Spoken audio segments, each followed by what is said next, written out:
Assalamualaikum warahmatullahi wabarakatuh. Perkenalkan nama saya Ilham Agustino, NIM saya 25230017. Di sini saya akan menjelaskan diagram fasa biner dan transformasi fasa memahami material. Apa itu diagram fasa? Diagram fasa itu memetakan fasa stabil sebagai fungsi suhu dan komposisi.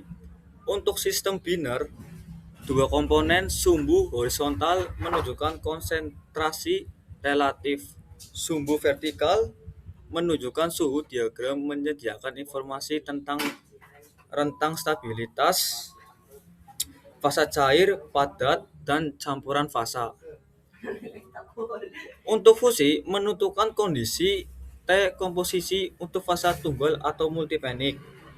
Nah, untuk mengetahui fungsi ini, pada suhu berapa dan komposisi berapa suatu bahan akan berada dalam fasa tunggal.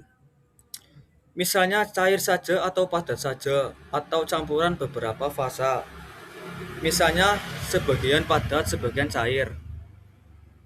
Mengapa ini penting? Karena fasa yang terbentuk menentukan sifat materialnya. Contoh, kita bisa tahu pada suhu berapa logam mulai meleleh atau komposisi campuran mana yang paling kuat dan keras. Yang kedua, untuk prediksi, memperkirakan mikrostruktur setelah pendinginan atau pemanasan. Artinya, kita bisa memprediksi susunan bagian-bagian kecil di dalam bahan sebelum diproses. Contoh, saat logam cair didinginkan, perlahan kita tahu bentuk, ukuran, dan susunan kristal apa yang akan terbentuk saat berubah menjadi padat. Ini penting karena bentuk susunan dalam bahan menentukan kekerasan, kekuatan, atau keuretannya. Untuk desain, memiliki komposisi dan perlakuan panas untuk mendapatkan sifat yang diinginkan. Artinya, kita bisa merancang bahan sesuai kebutuhan. Yang pertama, menentukan campuran zat apa komposisi yang harus kita buat. Yang kedua, menentukan cara atau memanaskan, mendinginkan, perlakuan panas yang tepat. Tujuannya agar kita mendapatkan bahan dengan sifat yang kita butuhkan. Misalnya lebih kuat, tahan karat, atau lebih mudah dibentuk. Ya, untuk selanjutnya komponen dan terminologi. Yang pertama ada liquidus, garis di atasnya hanya fasa cair. Jadi di atas garis ini bahan hanya terwujud cair sepenuhnya. Di bawah garis ini mulai terbentuk kristal padat. Yang kedua solidus, garis di bawahnya hanya fasa padat. Nah, jadi di bawah garis ini bahan hanya terwujud padat sepenuhnya. Di atas garis ini masih ada bagian yang cair. Yang ketiga ada eutectic point, suhu terendah untuk cairan dua komponen. Jadi ini adalah suhu terendah di mana campuran dua zat masih bisa terwujud cair sepenuhnya. Saat didinginkan titik ini, cairan langsung berubah menjadi campuran dua jenis padat sekaligus. Yang keempat ada solvus, batas larutan padat. Jadi garis yang menandakan batas kelarutan suatu zat di dalam zat lain saatnya keduanya sudah terwujud padat. Di luar garis ini zat tidak bisa larut lagi membentuk jenis kristal baru. Yang terakhir ada perlite atau martensite bainite. Istilah ini mikrostruktur hasil transformasi. Ini adalah contoh nama-nama susunan mikrostruktur atau struktur dalam yang terbentuk saat logam berubah wujud dari cair ke padat atau saat didinginkan atau dipanaskan. Masing-masing memiliki susunan kristal yang berbeda sehingga sifat kekerasan dan kekuatannya pun berbeda. Nah, untuk selanjutnya jenis sistem biner. Yang pertama ada isomorfik. Ciri utamanya adalah kedua zat penyusunannya bisa saling larut sepenuhnya satu sama lain. Baik saat wujud air maupun padat, tidak ada batas kelarutannya. Bentuk logamnya garis cair, liquidus, dan garis padat solidus. Ini terlihat sederhana, hanya ada satu lengkungan. Contoh nyatanya, campuran tembaga nikel Cu sama dengan Ni. Keduanya menyatu sempurna membentuk jenis padatan yang sama. Yang kedua ada eutektik. Ciri utama eutektik memiliki titik khusus. Pada suhu ini, zat cair berubah langsung menjadi dua jenis zat padat yang berbeda secara bersamaan. Hasilnya membentuk susunan kristal khas berlapis-lapis atau bergantian disebut struktur lamelar. Jenis sistem ini yang paling sering ditemui dan dipelajari. Yang ketiga ada peritektik. Ciri utamanya adalah cerita reaksi khusus di suhu tertentu. Contoh zat cair ditambah zat padat sama dengan zat padat baru. Berbeda dengan eutektik yang cair berubah jadi dua padat sekaligus. Di sini cair bereaksi dengan padat yang sudah ada untuk membentuk padat jenis baru. Biasanya proses pembentukannya lambat sehingga menghasilkan struktur dalam bahan yang lebih rumit. Ya, untuk selanjutnya hukum fasa Gibbs.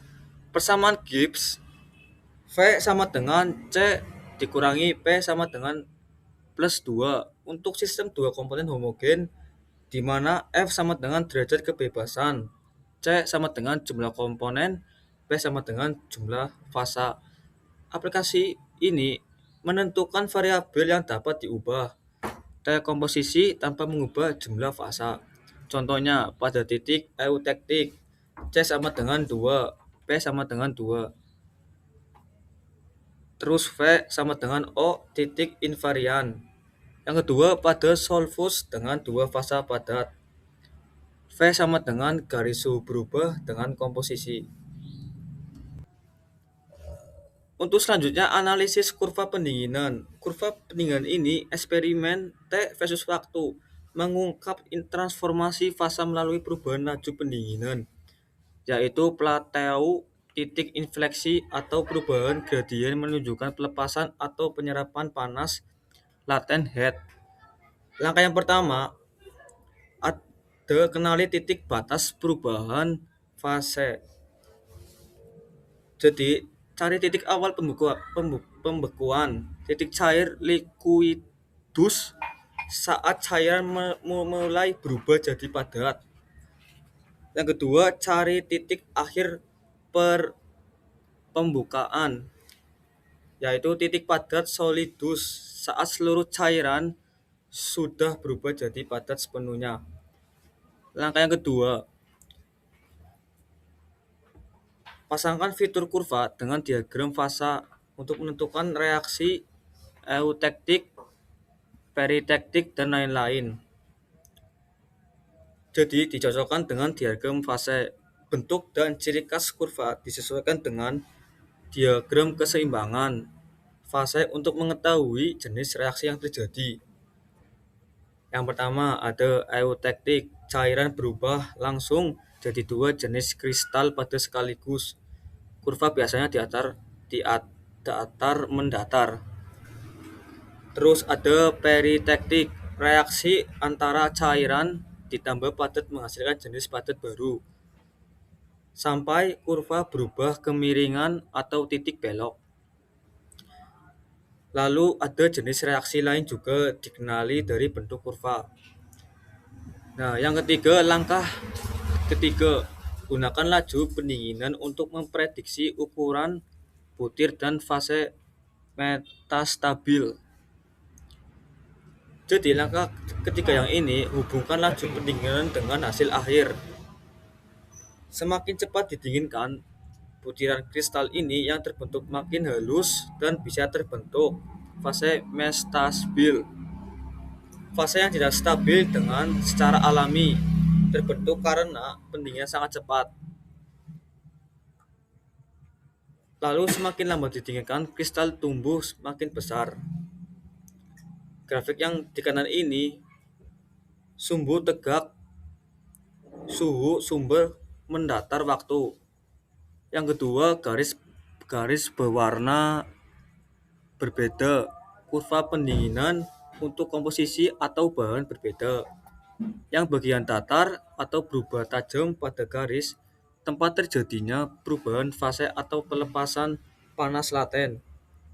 Yang keempat, tanda patektis dan area berwarna menandakan batas suhu atau waktu terjadinya pembentukan fase atau reaksi tertentu. Intinya, kurva ini pendinginan dipakai untuk mengetahui kapan dan bagaimana perubahan wujud terjadi, jenis reaksi fase apa, serta beberapa besar butiran kristal yang akan terbentuk.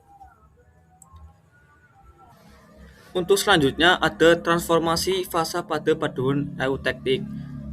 Di titik eutik ini, cairan membengkak menjadi dua fasa pada saat bersamaan, menghasilkan struktur lamelar atau rod-like. Faktor kuncinya ada tiga. Yang pertama, komposisi dekat eutektik. Jadi fase sekunder halus, kekuatan tinggi. Yang kedua, ada laju pendinginan cepat sampai jarak antar lamela mengecil atau mengubah sifat mekanik. Yang ketiga, perlakuan pasca pengerjaan atau aging dapat menstabilkan atau memodifikasi struktur.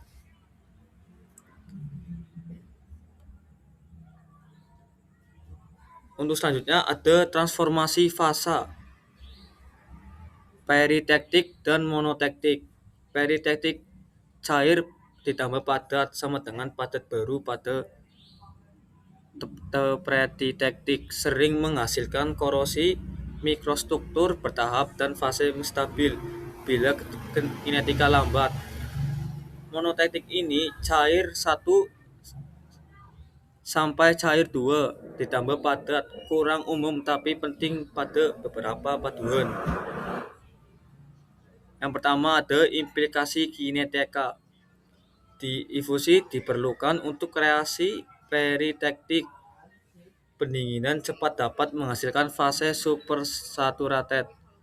Yang kedua ada strategi kontrol, pengaturan laju pendinginan, homogenisasi dan rekristalisasi untuk memperoleh mikrostruktur yang diinginkan.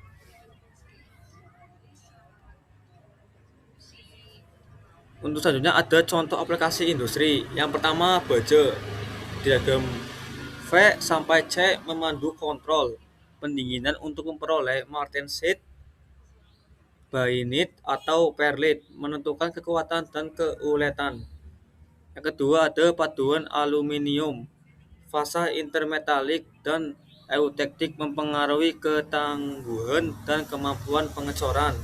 Optimisi komposisi penting untuk sifat ringan dan kekuatan. Yang terakhir, yang ketiga, keramik walau bukan paduan binder klasik, konsep fasa dan transformasi relevan untuk kontrol kristalinitas dan porositas. Yang terakhir ada kesimpulan atau tanya jawab.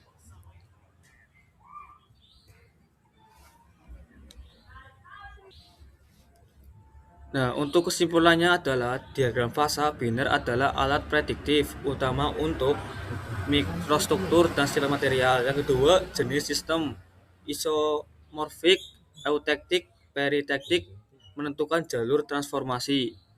Yang ketiga ada Gibbs fase rule membantu memahami kebebasan variabel. Yang keempat, interpretasi kurva pendinginan dan kontrol kinetika penting untuk aplikasi industri. Demikian materi yang dapat saya sampaikan. Saya menyadari masih banyak kekurangan dalam penyajian ini. Oleh karena itu, saya sangat mengharapkan kritik dan saran yang membangun. Akhir kata, saya ucapkan terima kasih atas perhatian semuanya.